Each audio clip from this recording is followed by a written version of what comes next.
Kaya nga high value eh. Mamahalin ka, tapos mumurahin ka pa. Alam mong high value ang babae kung hindi ka naghahabol sa lalaki. Anong klaseng high value ang babae ang kinakaladkad ng lalaki?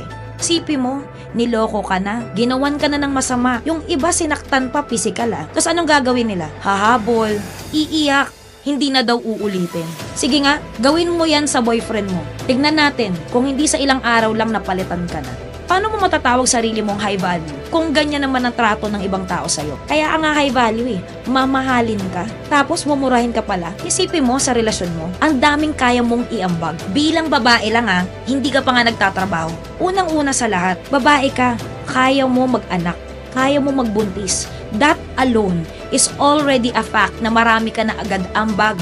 Hindi mo kailangan agad sabihin na, oy, ito ang pera ko, ito ang kaya kong gawin. Hindi eh. The fact na may matres ka, ambag na agad yun sa relasyon nyo. Tapos lolokohin ka lang. Tapos paggagawan ka lang ng masama. Tapos gagawan ka lang ng mga chismis tungkol sa sarili mo na hindi mo naman gusto.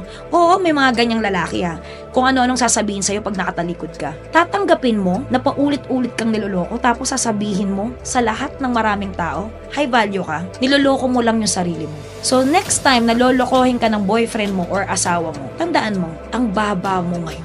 Tatanggapin mo ba yun? So tigilan mo na maghabol sa lalaki. Taasan mo naman yung tingin mo sa sarili mo. Buti sana kung bilyonaryo yung nagloloko sa'yo eh.